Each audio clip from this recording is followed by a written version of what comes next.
The moment I opened the door, I knew. I didn't have to see anything to feel it, but then I did. The unmistakable sound of her breath, Sarah's breath, caught in a quick, strangled gasp as she jerked away from the man on the couch. The man who wasn't me. My stomach dropped, and the air left my lungs. There they were, tangled up, her face flushed and her hair a mess, like she had just been, like she had been doing it for a while. The shock froze me for half a second, just enough to process what I was seeing. Her eyes shot wide open when she saw me, the color draining from her face as she pulled away from him, as if trying to distance herself from the truth. "David," she began, her voice shaky, too rehearsed. "Wait, no, it's not what it looks like." Oh, but it was exactly what it looked like. I was no fool. I stood there, watching her, my blood boiling beneath my skin, my mind going into overdrive. What had I been thinking? What had I missed? How could I have not seen this coming? I had my suspicions, sure, but I wanted to give her the benefit of the doubt, keep the trust intact. But now I was looking at a betrayal that had been going on behind my back, under my nose, for God knows how long. Don't even try to explain," I snapped, the anger bubbling over before I could stop it. I couldn't think straight. My heart was racing, adrenaline pumping through me. I reached into my pocket and pulled out my phone, dialing the first number that came to mind, the police. She needed to know this was real, that I wasn't going to be some passive, forgiving husband anymore. No, David, please," Sarah's voice cracked as she scrambled off the couch, straightening her clothes, trying to look composed, but I saw through her. "Please, just let me explain." "Explain what?" I barked, stepping closer. "You've been lying to me for months." "Lying, Sarah?" The words tasted like acid in my mouth. "What exactly do you think you can explain?" I could see it in her eyes. The panic. The guilt. And then, the cold, practiced shift, like she was already plotting her next move, preparing to play the victim. She stepped forward, reaching for me, her hands trembling. "David, please. I didn't mean for it to happen like this." It was like a slap in the face. "Didn't mean for it? So you didn't mean for it, but you still did it?" The rage coursed through my veins, thick and hot. "How long, Sarah? How long has this been going on?" Her mouth opened, but no words came out, like she was searching for something, anything, to make it sound better. To make her actions feel less disgusting. But there was nothing. There was no excuse. Not anymore. The man she'd been with stood up, looking equally lost and panicked. He was younger, tall, with dark hair that was messy in a way I'd once seen Sarah like. Great. Another one. My mind screamed in fury. The way he was looking at me, like he was sizing me up, made me even angrier. As if I'd somehow given him permission to touch what was mine. To violate everything. I knew I couldn't stay here, not in this moment of sheer, unadulterated madness. I walked out of the room, pulling out my phone to activate the tracking app I'd secretly installed on her phone weeks ago. I couldn't ignore the signs anymore, the late nights, the sudden business trips that had no real reason, the way she'd looked at me with cold indifference when I came home some nights. I had to know the truth, and I had it now. She had been lying, about everything. When the app buzzed, confirming her location and his address, I felt a wave of disgust wash over me. I was done with this. There was no going back. "David, please. Let's talk about this." Sarah's voice came from behind me, but I didn't turn around. The moment I walked out of the front door, I could hear her calling after me, but I didn't care anymore. Nothing mattered. I got in my car, heart pounding, stomach tight with the weight of it all. I drove in a daze, only focusing on the next step, his address. When I reached it, I didn't think twice. I didn't need to. The anger was a relentless force, pushing me forward. The door was unlocked, and I didn't hesitate. I barged in like I owned the place. And there she was. Again. This time, she didn't even look surprised. She looked embarrassed, maybe even regretful, but I didn't care. Her words were a blur, but they all came down to the same thing: excuses. Apologies that weren't real. Pleas for me to forgive her. She'd been lying to me for so long, and now I was supposed to believe her? I wanted to feel sorry for her, but the only thing I felt was disgust. My phone rang again. The police. I'd forgotten I had already dialed them. I answered, and my words were sharp, cold. I need you to come here. There's someone who needs to be detained. When the officers arrived, Sarah's face crumpled. It was the first time I'd seen her vulnerable, and honestly, it didn't make me feel better. The cop cuffed the guy she had been with, and I felt a cold sense of satisfaction. But no matter what happened next, it was clear that nothing would ever go back to the way it was. I never gave her a chance to explain. Not once. Not after everything I had seen, everything I had discovered. The trust was gone, and I wasn't about to let her manipulate me again. As I drove home, alone this time, I realized something. It wasn't just about her betrayal. It was about me. About what I had allowed myself to become. A man who had ignored the truth for far too long. But now? I was done. And she? She could lie her way out of this, but she wasn't going to get away with it. Not anymore. I didn't sleep that night. I couldn't. Every time I closed my eyes, I saw her face, the look of betrayal, the coldness behind her words, the way she tried to justify everything. The image of her on that couch with him, kissing him like I didn't exist, like I wasn't the one who had built a life with her. I could still hear her voice in my head, pleading, but I wasn't listening anymore. There was nothing she could say that would make me forget. The next day, I didn't go to work. I didn't want to talk to anyone, didn't want to explain myself. The house felt empty, even with my own footsteps echoing through it. Sarah's absence was a strange kind of silence, a stark reminder of everything I'd lost in a single moment. But I wasn't angry anymore. Anger had passed. Now, it was just emptiness. Like a void had opened up in me, one that nothing could fill. But then, around noon, the doorbell rang. I wasn't expecting anyone.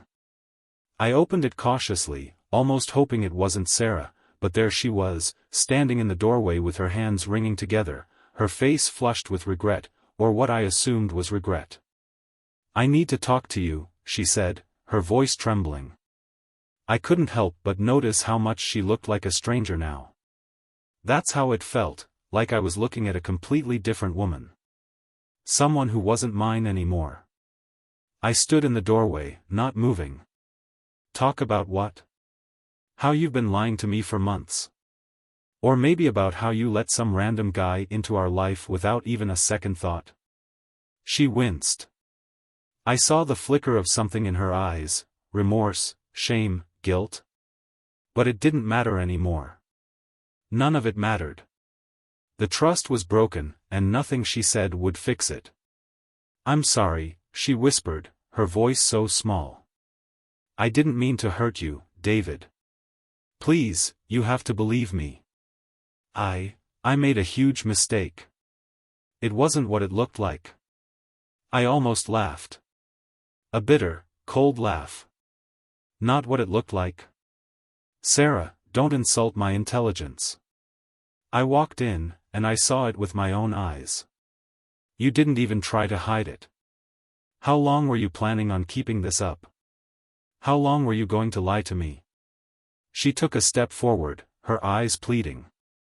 I don't know what to say. I didn't plan for this to happen. It just did.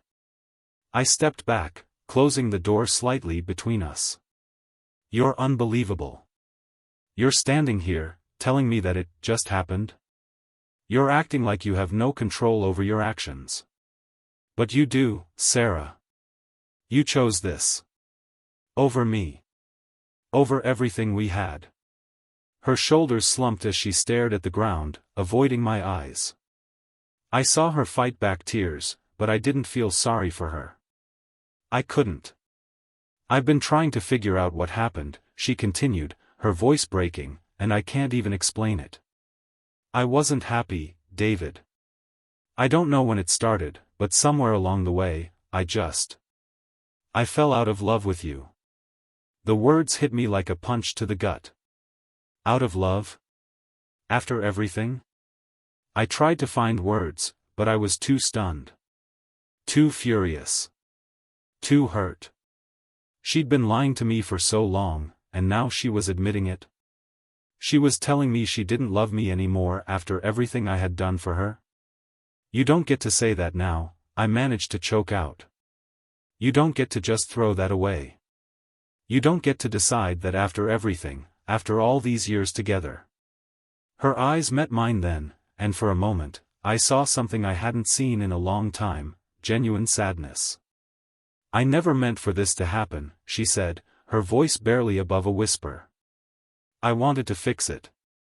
I wanted to find my way back to you. But there was nothing left for me to say. There was no more trust. No more love.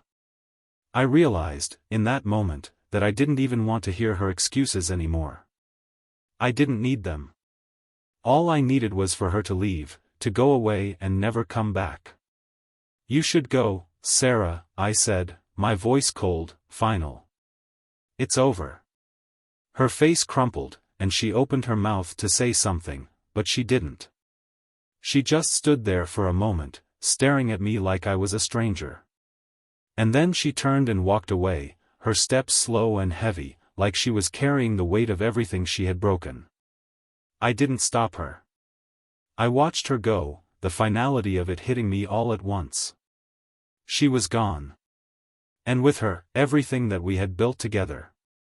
But then, as I stood there, staring at the empty space she had left behind, something shifted in me. The anger was gone, replaced by something else, a quiet, growing resolve. I didn't need her anymore. I didn't need her lies, her deceit. I didn't need to fix this. I had to fix myself. I went to the window and looked outside, taking in the view of the street, of my life, which had just changed forever. It was done. And for the first time in what felt like forever, I felt free. Maybe it was because I finally had control again. Maybe it was because, deep down, I knew I deserved better. I was done being the man she thought she could walk all over. It was time to rebuild. It was time to move on. I didn't feel relief, not at first. I stood there, staring out the window, watching the world move on as if nothing had changed, while everything within me had cracked open. There were still so many questions, so many things I wanted to understand. But as Sarah walked away, I knew one thing for sure, there was no coming back. There could never be a coming back. I let the door close behind me. I walked over to the couch where she and I had spent countless evenings, laughing, talking, thinking we were invincible. But now, the cushions felt foreign, empty. Every corner of this place was haunted by her lies. Every picture on the wall felt like a betrayal. The life we'd built was nothing more than a carefully constructed illusion. The doorbell rang again. I wasn't sure who it could be. Sarah wasn't coming back, not that I'd let her in if she did. I glanced at the clock. It was just past 3. I was expecting nothing and no one. I hesitated before opening the door, but when I saw who stood on the other side, my heart skipped a beat. It was her. Sarah. But this time, there was someone with her. Another man. My pulse quickened as I stared at the pair standing in front of me. This wasn't the same woman who had walked out earlier. No, this was a woman who looked like she'd had a revelation. She was holding the arm of a tall, clean-shaven guy who looked familiar, but I couldn't place him. David, she said, her voice flat, almost void of the usual desperation. I think you need to hear this. The man beside her didn't say anything. He just stood there, watching me, waiting. But I couldn't keep my focus on him. My gaze kept shifting back to Sarah, the woman who had shattered everything I thought I knew. What the hell is this? I spat, unable to hide the disgust creeping into my voice. She looked at me with that strange, almost sad smile. This is Chris. Chris is part of the reason things went so wrong between us. I blinked. This was happening too fast. Part of the reason? I scoffed. Sarah, are you seriously trying to say that this guy is some kind of excuse? She stepped forward, and Chris remained silent behind her, a shadow lurking in the background. David, please, just listen. There's something you need to understand. I crossed my arms. You're done, Sarah. Don't waste your time or mine. Whatever you're trying to do. But she held up a hand, cutting me off. No, just hear me out. It's not what you think. I didn't cheat on you just because I was unhappy with you. There's more to this story. I stood frozen, heart pounding in my chest. Something about her tone, her calmness, was throwing me off. For a second, I felt like I was standing in the middle of a game where I hadn't read the rules. What? I managed, shaking my head in confusion. What are you talking about? I'm not the only one who's been lying to you, she said, her eyes now avoiding mine. Chris, he's been hiding something too. And I'm starting to realize that the things we've been blaming each other for are just distractions from what's really been happening. From what really went wrong between us. Chris stepped forward, his face serious. David, he said in a low voice, the truth is. Sarah didn't cheat on you because she didn't love you. It's because we both got tangled in something bigger. We were both trying to fix something that wasn't ours to fix. I took a step back, disbelief flooding through me. Wait, what? What do you mean, something bigger? What the hell is going on here? Sarah looked at him, then back at me. Her expression softened, almost like she was preparing herself for something. David. Chris and I were involved in something. Something that started long before you and I even knew it was happening. I swallowed hard, trying to process the words. My mind kept returning to the same point. This was her trying to manipulate me again, trying to get me to feel something for her so she could justify what she'd done. But there was a twist to this, something in the way she was speaking that made me hesitate. We didn't plan for any of this, Chris continued, looking genuinely regretful. But it got out of hand. We got involved with some people who weren't exactly good influences. And that's what's been messing with everything. We were both used by them, manipulated, and in the end, we just... Enough! I shouted, cutting him off. This is too much. You're telling me that it wasn't just you two? That there's some bigger mess here that I don't know about? Chris's face twisted in a grimace. He glanced at Sarah before speaking again, slower this time. Yes. There's more. And it's not something you can just forget about. It's not something that can be cleaned up. We've both made a lot of mistakes, but we're trying to fix them. My chest tightened. There it was again, the admission. The acknowledgement that Sarah wasn't the only one to blame. That maybe, just maybe, I had been part of something I didn't even realize. I was tangled in this mess whether I liked it or not. What do you want from me? I finally asked, my voice quieter than before. We're asking for your forgiveness, David, Sarah said softly, her face now vulnerable, almost pleading. Not because we deserve it, but because we need you to understand. This wasn't about you. It was about us, and what we got wrapped up in. It was all too much. My mind couldn't catch up with my emotions. I stood there, torn between anger, confusion, and something else. Something that didn't belong here, in the wreckage of my life. Without saying another word, I turned around and walked back into the house, shutting the door behind me. I didn't want to hear any more. There were too many lies, too many twists in the story. I had no idea where this road would lead, but I couldn't go any further down it. The silence in the house was suffocating after I slammed the door behind me. I leaned against it, closing my eyes and trying to process the storm that had just been unleashed. Forgiveness? Forgiveness? I couldn't even wrap my head around that word, let alone offer it. My heart was pounding, the echo of Sarah's words bouncing around in my skull, making everything spin. I didn't know whether to scream or to collapse in on myself. There had been so many lies, so much manipulation, that my brain couldn't catch up. But there was one thing I knew for sure, this wasn't just about her anymore. This wasn't just a woman who'd cheated on her husband. This was bigger. This involved them, and whoever the hell was behind all of this. I couldn't just let it go. I wouldn't. The rage in my chest was afire, and I had no idea where it would lead, but I wasn't ready to douse it. I grabbed my phone and unlocked it, scanning through my messages, looking for something, anything, that could explain what Sarah had just confessed to. It was strange, almost like my fingers moved without my control. They clicked through contacts and photos, searching for something that might make sense of this new revelation. Nothing seemed to fit. I wasn't even sure where to start. But then I remembered something. A name. Chris. I had no idea who he was, but there was something about him that gnawed at me. Something wasn't adding up. He didn't seem like just some random guy. He seemed familiar. I decided to call him. I needed answers, and the only way to get them was straight from the source. The phone rang once, then twice, and then his deep voice came through the line.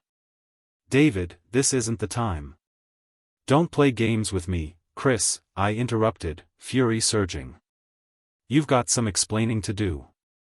There was a long pause before he spoke again, and I could tell by the tone that he was trying to gauge whether I was serious. "Look, man, I'm sorry for everything, but this isn't something you should be getting involved in." "Too late for that," I snapped.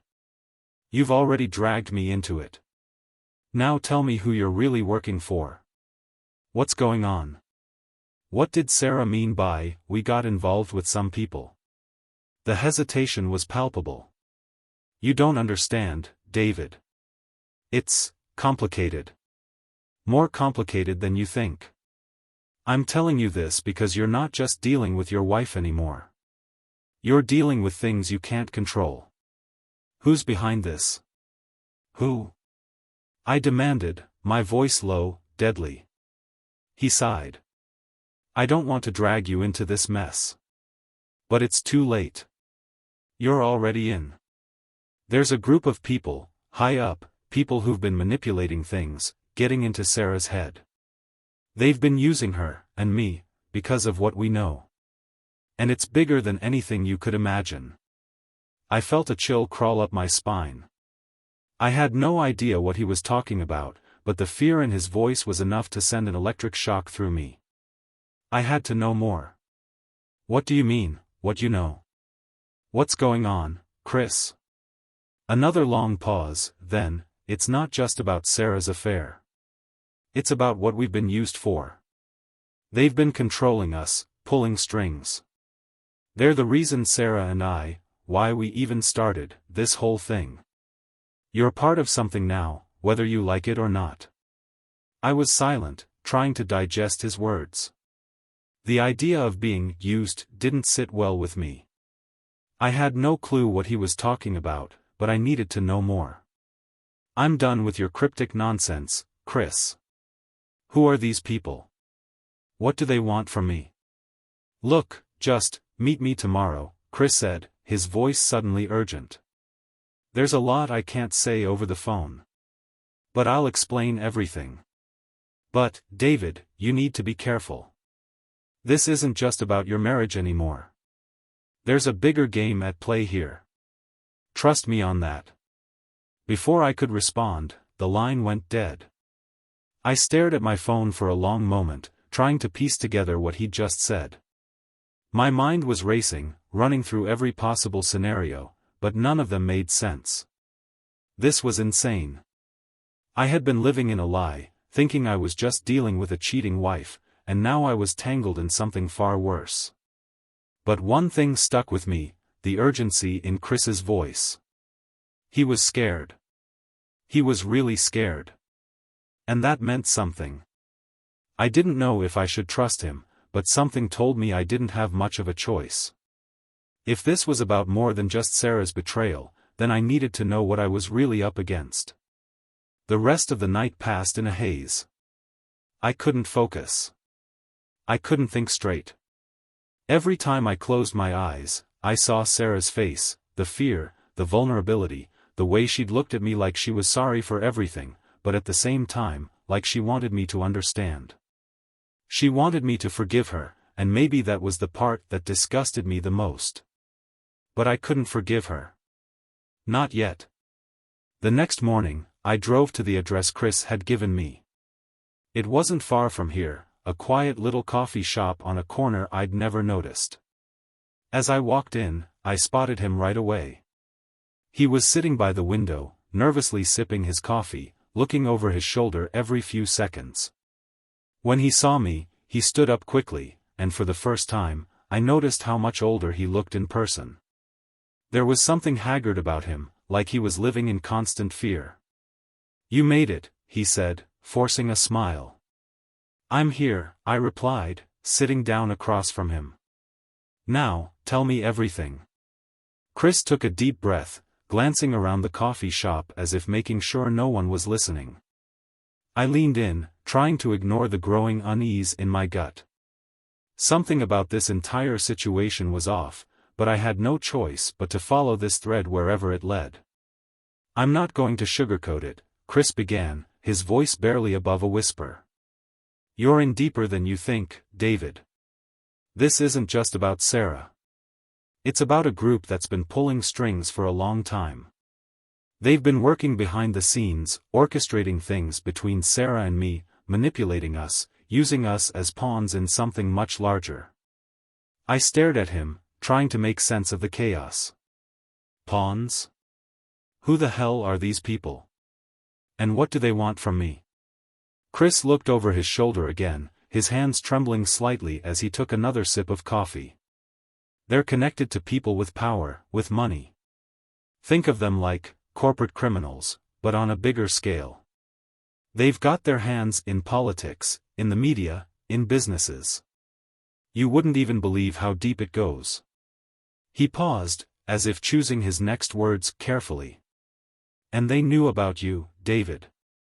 They knew about your relationship with Sarah long before you had any idea." A cold shiver ran down my spine. "What do you mean, they knew about me? Why the hell would they care?" Chris looked down at the table, his fingers tapping nervously. "They knew Sarah was going to be a key player for them. They made sure she got close to you.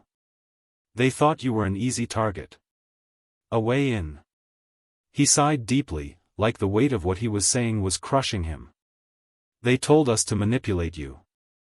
To make you believe everything was fine, that you and Sarah were just a normal couple. But it was all part of the plan." I felt like the ground had been ripped from beneath me. I had been nothing more than a pawn in someone else's game. It didn't make sense.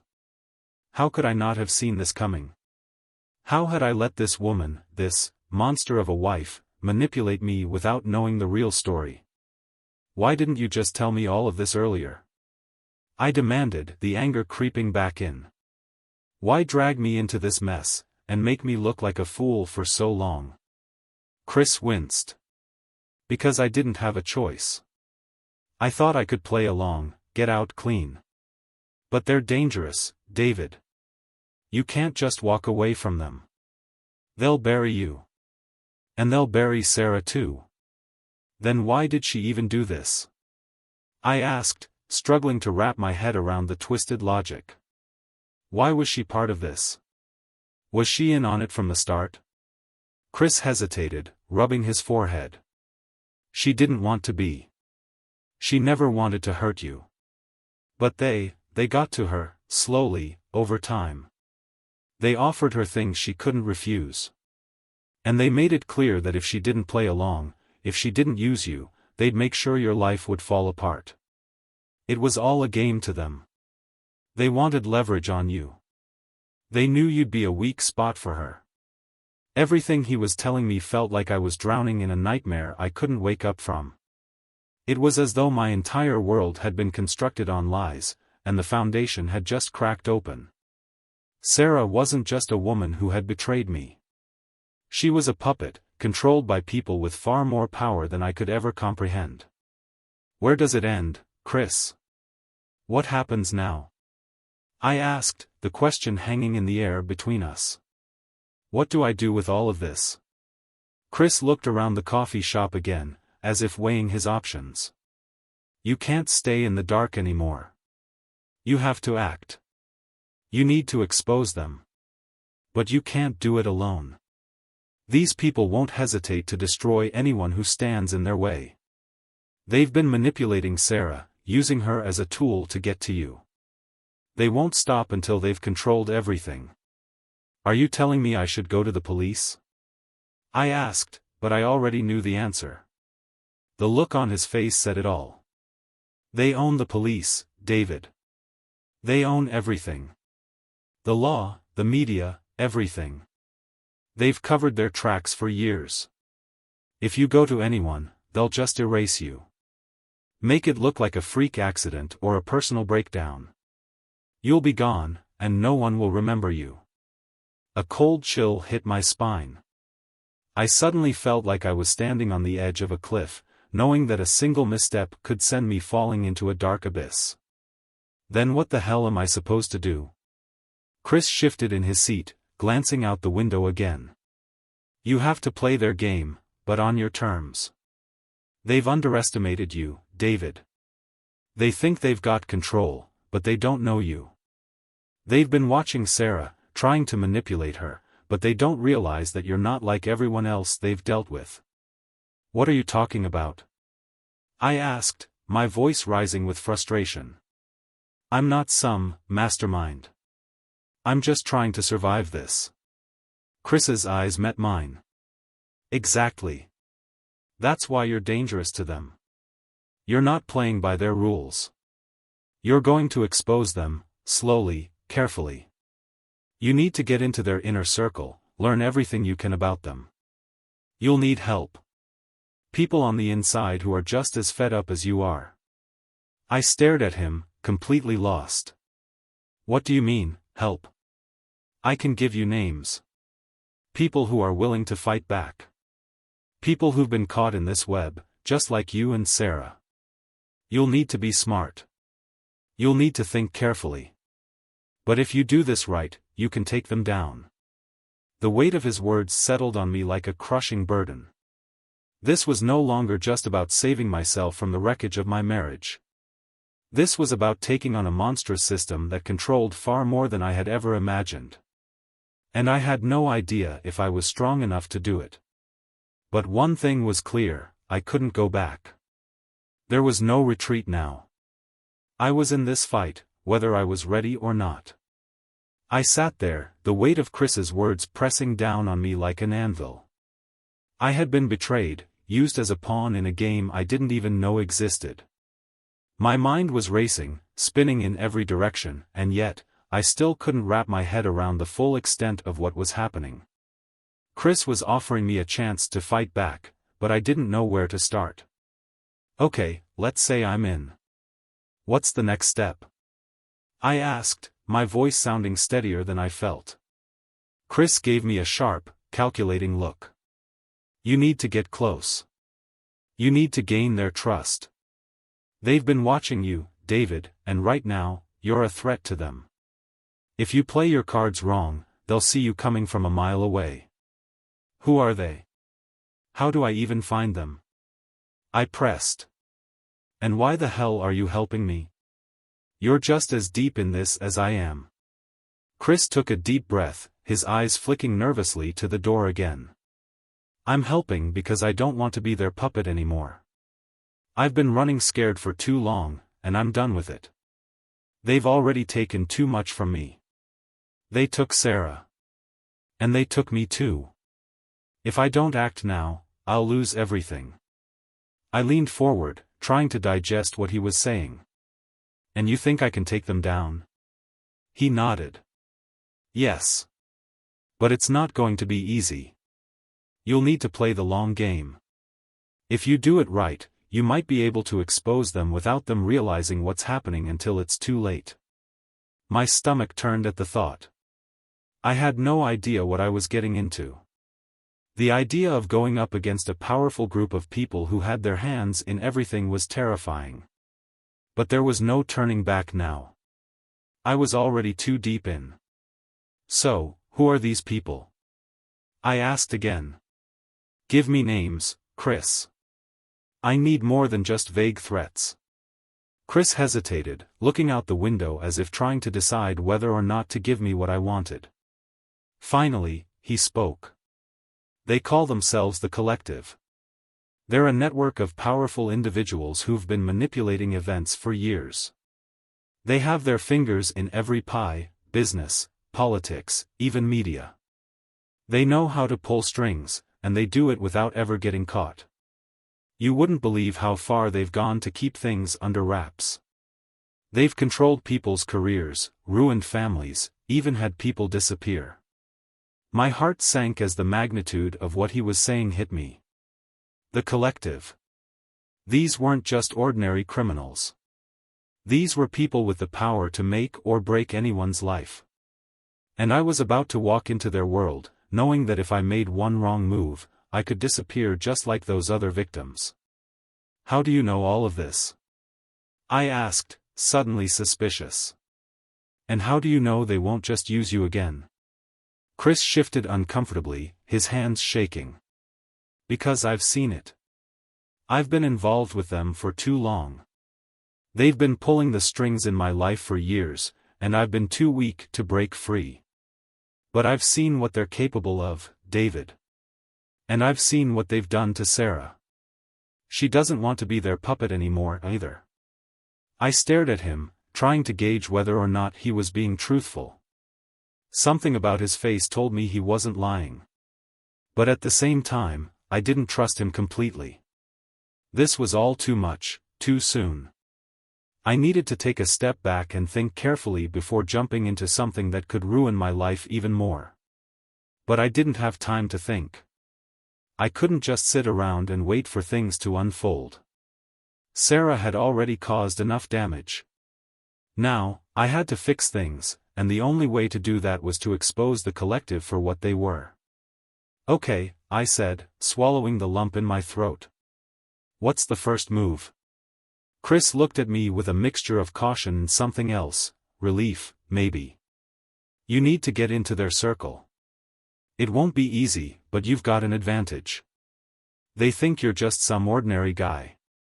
They don't know that you're onto them. That's your edge. I nodded, though I wasn't sure I believed I had any edge at all. If anything, I felt more like I was walking into a lion's den with no weapons. I'm going to give you a name, Chris continued, his voice low. She's one of their insiders. Her name is Vanessa. She works for a company that's tied to the Collective. She knows more than anyone about what they've been doing. If you can get close to her, you might have a shot at uncovering what they're really up to. Vanessa, I repeated, trying to commit the name to memory. Where do I find her? Chris slid a business card across the table, the edges worn, the text barely readable. She'll be at a gala next week. It's a fundraiser for one of their front companies. You can use it as you're in. But be careful. She's not easy to fool. If she suspects anything, she'll disappear, and you'll never find her again. I looked down at the card, my pulse racing. This was it. This was the moment that would set everything in motion. If I failed, I might never get another chance. I stood up, the decision made. I'll go. But if I get in too deep? You're already deep, Chris interrupted, his voice serious. There's no turning back now. If you want to make it out of this, you'll need to be smart. Keep your head down, and don't show your cards too soon. Trust no one. I didn't respond. I just walked out of the coffee shop, my mind racing with every step. I didn't know if I was ready for what was coming, but I knew one thing for sure, I had no choice. If I wanted to take down the collective, I had to play their game. And I had to win. The days leading up to the gala were a blur of tension, sleepless nights, and half-formed plans. I knew this was my chance, my one shot to get close to Vanessa, to find out what the collective was really after. The weight of it all sat heavy on my chest. If I screwed up, everything I had worked for would fall apart, and I'd be in deeper than ever. The night of the gala arrived too soon. I stood in front of the mirror, adjusting my tie, trying to steady my nerves. I was no longer just a man whose wife had cheated on him. I wasn't a victim anymore. I was someone on a mission that had nothing to do with love or revenge, it was about survival. The venue was a massive, upscale ballroom. The kind of place where the walls practically glistened with wealth. I had never been to a place like this before, and I immediately felt out of place. The air was thick with the scent of expensive cologne, and the soft hum of conversations blended with the clinking of crystal glasses. I walked into the grand hall, doing my best to exude confidence, though inside I was a bundle of nerves. I had never felt like a fake before, but tonight, that's exactly what I was. I didn't belong here, and I needed to keep that mask on at all costs. I scanned the room, looking for Vanessa. I had been given a vague description of her: dark hair, tall, striking. Not exactly helpful in a crowd like this, but there she was, standing by the bar, laughing with a group of people. Even from across the room, I could feel the magnetism radiating off her. It wasn't just her beauty, it was the kind of dangerous allure that made you want to get close, even if you knew it would burn you in the end. I took a deep breath and made my way over, trying to look casual, like I belonged. I made my way past guests, nodding politely as I passed by. My heart was pounding in my chest, but I had to keep it together. This wasn't just some social event. This was a battlefield. And Vanessa was the first enemy I had to face. When I reached the bar, I didn't waste time. I leaned in slightly, offering a half-smile. "Is this seat taken?" She turned, her sharp eyes meeting mine with an intensity that made me second-guess myself for a moment. But then, just as quickly, her expression softened. She tilted her head, giving me a once-over. "Not at all," she said smoothly, her voice like silk. "I don't think I've seen you here before." I sat down beside her, trying to keep my cool. "I'm not usually into the high society scene," I said, keeping my tone light, almost self-deprecating. "But I figured I'd take a shot tonight. You never know what kind of opportunities can pop up at places like this." She chuckled, a small, knowing smile curling on her lips. "Opportunities, huh? I'm sure you found your fair share of those." Her gaze shifted to the crowd behind me, then back to me. "What's your angle?" I felt a chill run down my spine. "What's your angle?" That was a question I had to answer carefully. I couldn't let her see who I really was, what I was really after. I had to play this like a pro, no room for mistakes. "I'm just here to enjoy the evening," I said, keeping things vague. "Meet some interesting people. Maybe make a few connections." Vanessa studied me for a moment, her gaze lingering a little too long. I could tell she was sizing me up. Maybe she knew something wasn't right about me, or maybe she was just trying to figure out how much I knew. Either way, I couldn't afford to give her any more ammunition. "So, are you one of those mysterious types?" she asked, raising an eyebrow, clearly intrigued now. I took a sip of my drink, trying to act like I wasn't sweating through my suit. "I suppose. Some people find that kind of thing alluring. Vanessa's smile widened, a glint of amusement dancing in her eyes. You're definitely different from the usual crowd. But I'm not sure I'm convinced you're exactly who you say you are. My heart skipped a beat. This was exactly what I was afraid of. Vanessa wasn't just some random socialite. She was sharp, too sharp for me to pull any of my usual tricks. Before I could respond, a man in a tailored suit approached the bar and greeted Vanessa with a tight-lipped smile. "Vanessa," he said, his tone almost too familiar. "We need to talk. Now." She glanced at me, and for a moment, her expression shifted, almost imperceptibly. A flicker of something I couldn't place crossed her face, and she gave a slight nod. "Excuse me," she said to me, her voice turning cold, her charm melting away. "I'll be right back." I watched as she walked away with the man, her movements deliberate, confident. Something about that interaction felt off, like I had missed an important piece of the puzzle.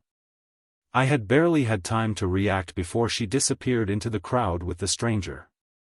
I had no idea who he was, but I had a gut feeling that he wasn't just some random guest. My instincts told me that this was someone from the collective. The way they interacted, the way she looked at him, it wasn't normal. Something was going down, and I needed to figure out what it was.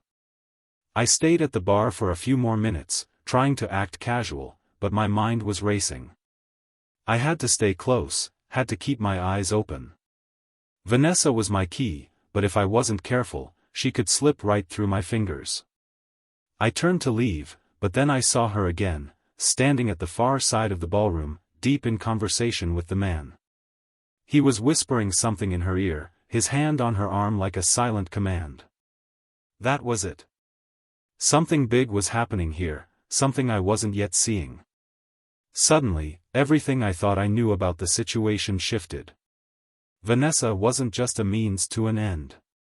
She was connected to something darker, something deeper. And the more I watched her, the more I realized that I was already too deep in their game to back out now. I couldn't leave. I had to stay. But the question was, what was my next move? I couldn't shake the feeling that I was walking into something far more dangerous than I had anticipated. The man Vanessa was talking to, he didn't just look like a high society businessman. There was something in his posture, the way he spoke to her with such authority, that made my gut churn. He wasn't here by accident. And neither was I. I watched them closely, not daring to approach just yet. Vanessa was nodding, her lips pressed together in a way that suggested she was listening intently, though she didn't seem to be speaking much. Her body language was subtle, controlled. He spoke for a few minutes, and then I saw the flicker of an exchange, an envelope passed between them, just as they parted ways. I took a step back, instinctively ducking behind a column. It was too risky to be seen. I had to process what I was seeing. The envelope.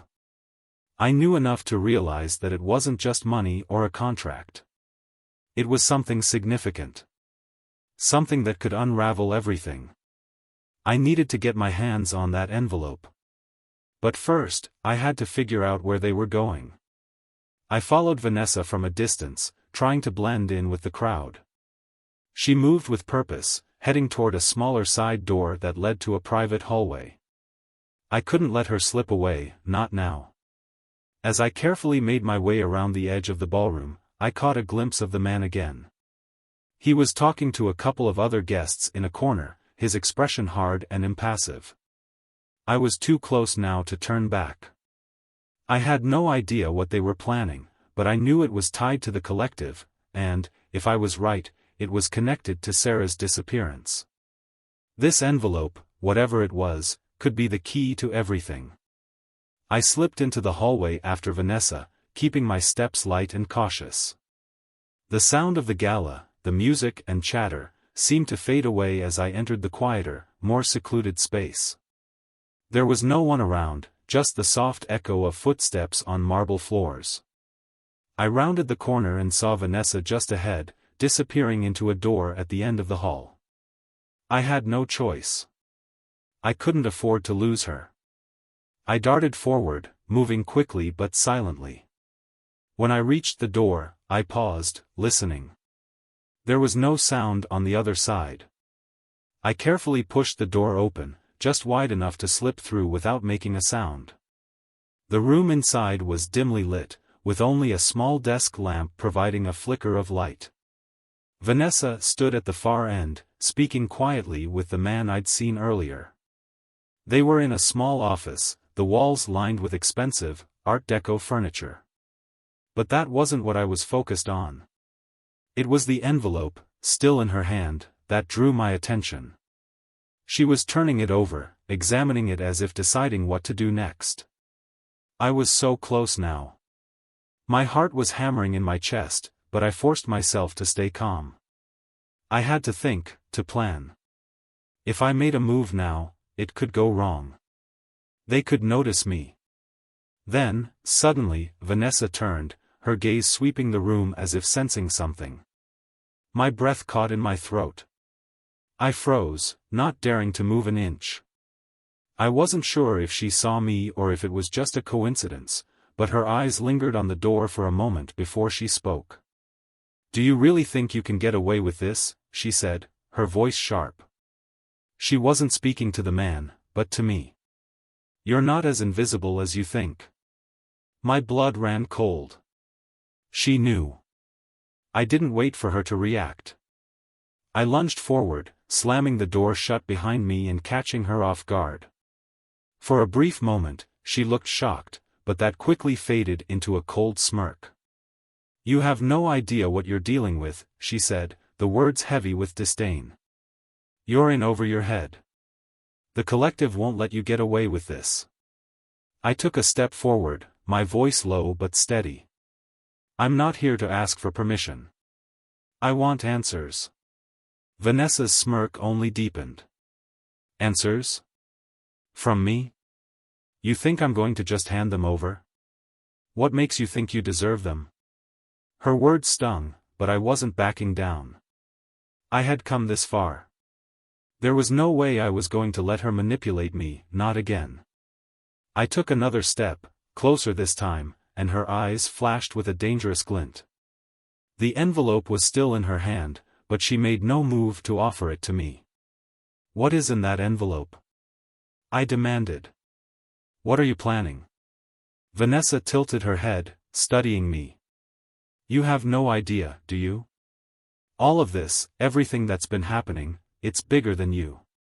It's bigger than Sarah, bigger than your pathetic little revenge plot. You're just a pawn." My pulse spiked. "You think I'm a pawn?" I spat. "You've got it all wrong. This was never about revenge. This is about exposing you, exposing the collective." Her face faltered for a split second, but then she regained her composure, her expression hardening. "You think you can expose us? You think you can beat us? You're not even on the same playing field. You'll never be able to touch us." I clenched my fists, stepping even closer. "I'm not backing down. I'm going to find out everything. And when I do, you'll wish you had never crossed me." For a moment, there was a tense silence between us, the air thick with threat. Then, without warning, Vanessa tossed the envelope onto the desk, her eyes narrowing. "You want to know what's in it? Fine. But you're too late. This game has already been played. It's over." I reached for the envelope, my fingers trembling with anticipation. This was it. The moment I had been waiting for. The answers I needed, right at my fingertips. But as I tore open the envelope, I didn't get the answers I was expecting. Instead, I found something far worse, something that made my stomach drop. It was a photograph of Sarah. But it wasn't just any photo. It was a picture of her, tied up. And there was a message scrawled across the back. "You're too late. She's ours now." The world around me blurred, the edges of reality starting to spin. I stared at the photograph in disbelief. My breath came in shallow gasps as my mind struggled to process the image in my hands. Sarah. The woman I had thought to be the one thing that connected me to any sense of normalcy. There she was, her face pale, eyes wide with fear, bound tightly to a chair. The shock was overwhelming. I could barely keep my hands from trembling as I turned the photo over, reading the message scribbled hastily on the back. "You're too late. She's ours now." I could feel my stomach twist, the bile rising in my throat. My knees buckled slightly as the weight of it all came crashing down on me. I was supposed to be the one in control. I was supposed to be the one making the decisions, the one who had the answers. But now, I was just another pawn in whatever sick game the collective was playing. Vanessa's voice broke through the chaos in my mind. "You should have left it alone, you know. But now that you've seen this, well, there's no turning back. Not for you, not for her." I looked up at her, my vision slightly hazy. She was standing there, leaning against the desk, arms crossed, watching me with a cold smile playing on her lips. My anger boiled over in an instant, raw and uncontrolled. I threw the photo back onto the desk, slamming my fist into the wood so hard I felt the sting of impact shoot through my hand. My voice was hoarse, barely a whisper of what I intended to say. "You think you've won? You think you can just take her from me and walk away?" Vanessa didn't flinch. She only watched me, her gaze unwavering. "Oh, it's not about winning or losing. It's about survival. You see, you're out of your depth, darling. This was never about you and Sarah. This was never about your pathetic little life." I took a step toward her, my fists clenched tight. "Tell me what the hell you've done to her." Vanessa sighed, like I was nothing more than an annoying child throwing a tantrum. "What we've done to her," she repeated, as though I was the one who didn't understand. "What we've done is give her a chance to join something bigger. Something powerful. And you've made it personal. You've made yourself a liability." Her words were like a slap across my face, and I could feel the anger surging through my veins. I had to think fast. I had to act, but I couldn't let her see how rattled I was. If I did, it was over. "You think she'll just join you?" I managed, my voice low, dangerous. "You think she'll just become another piece in your twisted game?" Vanessa raised an eyebrow, clearly amused by my defiance. "You really don't get it, do you? She already has. That's the problem. She's already one of us. She's been chosen, and there's nothing you can do to stop it." My mind was racing, trying to make sense of what she was saying. Chosen? What the hell did that even mean? Before I could say anything else, there was a knock on the door. My heart skipped a beat as Vanessa's expression changed, turning cold and calculating. She straightened up from the desk, brushing off her clothes as if nothing had happened. Without a word, she walked to the door, opened it, and stepped aside. A tall man in a suit entered, his presence filling the room with a sense of finality. His sharp eyes landed on me, and I immediately knew he wasn't here for a casual conversation. He wasn't here to talk. "Vanessa," the man said, his voice low and steady. "We have a situation. It's time." Vanessa gave him a sharp nod, her eyes flicking to me for just a moment. "Yes, I know. I'll handle it." The man didn't acknowledge me, his gaze shifting past me to the desk. He walked toward it, his eyes lingering on the photograph of Sarah for a moment. Without missing a beat, he picked up the photo and slipped it into his coat pocket. "You should have stayed out of this," he said to me, his voice eerily calm. "Now you've seen too much." Something in his tone sent a jolt of panic through me. I knew what that meant. I had crossed a line, and now, there was no going back. Vanessa looked at me, her cold eyes almost pitying. "I gave you a chance, but you didn't listen. You should have left it alone. Now, it's too late." This is where it ends for you. The world around me seemed to close in. They were going to kill me. That was the only conclusion I could draw. They had taken Sarah. They had manipulated everything, and now, I was the target. I had no leverage left. But then, something snapped inside of me. I wasn't going to let them win. I wasn't going to let them take her without a fight. My mind, in that split second, made a decision. I moved quickly, crossing the room in a matter of seconds. Vanessa looked up in shock as I lunged for the door, shoving past the tall man who had been standing guard. There was no time to think. If I hesitated, it was over. The hallway outside was empty. For a moment, I thought I had made it. But then, from behind me, I heard a voice. "You think you can just walk out of here?" The man's voice echoed through the hall, growing louder with each step. I didn't have much time. I sprinted down the corridor, my feet pounding against the floor as I ran. I heard the sound of footsteps behind me, faster now. They were coming. I pushed through a door, hoping to find an exit, but instead, I found myself in a small, dimly lit room.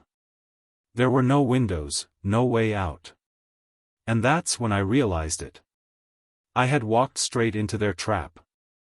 They had been waiting for me all along. The door slammed shut behind me with a finality that made my heart race. I spun around, backing up against the wall, my mind scrambling for a way out. The man who had followed me into the room was already there, blocking the doorway, his cold, calculating eyes never leaving me. I was trapped. I could hear Vanessa's footsteps echoing in the hall behind me, her voice growing louder as she approached. "You thought you could outsmart us, didn't you? You thought you had a chance." I swallowed hard, trying to steady my breathing. The adrenaline was surging through my body, but I wasn't giving up. Not now. Not when Sarah's life was hanging in the balance. The man stepped closer, his every movement deliberate, calculated. "You should have stayed out of this. You're in too deep. There's no going back now." I glanced around the room, desperate for anything I could use. There was nothing, just the stark, empty walls and a single, flickering light overhead. My thoughts were a blur, but one thing stood clear: I couldn't let them take me. I couldn't let them take Sarah. Without thinking, I lunged toward the man, aiming to push him aside. He was faster than I anticipated, grabbing my wrist with iron-like strength. He twisted my arm behind me, forcing me to my knees, pain shooting up my spine. I struggled, fighting to break free, but he was too strong. "You should have known this would happen," he muttered coldly, pressing me further into the floor. But just as I thought I was finished, I heard a familiar voice from the doorway. "Let him go." Vanessa appeared, her gaze cold but filled with something else. Satisfaction, maybe. Her eyes darted to the man holding me down, and for a moment, I thought she might just let me go. But instead, she stepped forward, her heels clicking against the floor with a slow, deliberate rhythm. "You think you can take on the collective," she said, her voice dripping with venom. "You're nothing. Just a sad little man trying to be a hero. You should have stayed out of our way." I stared up at her, the anger building within me, threatening to overflow. I wasn't just fighting for myself anymore. I was fighting for Sarah. And if I had to die in the process, so be it. I wasn't going to let these monsters win. Before I could react, I heard a distant sound, faint at first, then louder. Footsteps. Someone was coming. The man holding me down froze, his expression shifting for a moment. Vanessa frowned, clearly irritated. "Who the hell is that?" But before she could answer her own question, the door swung open again, and a figure stepped inside, a woman, dressed in dark clothes, with a look of determination in her eyes. "Get away from him," the woman commanded, her voice steady and firm. The man holding me glanced at her, his eyes narrowing. "This isn't your business." Actually, it is, the woman replied, her tone unwavering. Let him go. Now. There was a tense moment of silence. Vanessa's eyes flicked between the two of us, her expression unreadable. And then, in a flash, the situation erupted. The woman lunged at the man, and in the chaos that followed, I heard a loud crash as the man was thrown back, his grip on me finally loosening. I scrambled to my feet, pain shooting through my arm, but I didn't hesitate. I took the opportunity to push past the woman and dash toward the door. Sarah! I yelled, my voice hoarse with panic. Where is she? The woman glanced at me, her eyes sharp. Follow me. We don't have much time. I hesitated for a fraction of a second, but then I followed her without question. We sprinted down the hall, passing doors, but she didn't stop until we reached a set of stairs that led deeper into the building. I had no idea who she was, but she was my only chance now. As we descended, I heard the unmistakable sound of voices and footsteps above us. They were closing in fast. Who are you? I asked, panting for breath as we hurried down the steps. I'm someone who can help you, she answered, never breaking stride. But we don't have much time. We reached the bottom of the stairs, where another door stood, this one locked. She didn't hesitate. With a few quick movements, she unlocked it and pushed it open. What I saw on the other side made my blood run cold. Sarah was there, unconscious and bound to a chair, her face pale, her clothes disheveled. Panic surged through me, and I rushed to her side, my heart pounding in my chest. Sarah! I shouted, shaking her gently. Her eyelids fluttered, and then, slowly, her eyes opened. There was confusion at first, but then recognition. And something else, relief. Nick, she whispered weakly, her voice barely audible. I felt a surge of relief wash over me, but there was no time to waste. I fumbled with the ropes that bound her, cutting them quickly with the knife I had taken from the woman. As I worked, I glanced up at her. Why are you helping me? I asked, still not sure who she was or what her game was.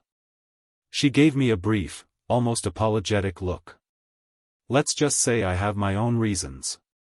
We need to get out of here before they realize what's happened. I nodded, finally freeing Sarah from her restraints. She was shaky, her body weak, but she managed to stand with my help. We moved quickly, following the woman through the labyrinth of corridors. As we reached the exit, the sound of shouting echoed from behind us. The collective was closing in. We were running out of time. I turned to the woman one last time. Thank you, I said, my voice filled with gratitude. She only nodded, but there was something in her eyes, something that told me she wasn't just doing this for us. She had a larger plan. And maybe, just maybe, we were part of it. We burst through the door into the night air, the cool breeze hitting my face. We were free. For now. But I knew this was far from over. The collective would come for us again. But next time, I'd be ready.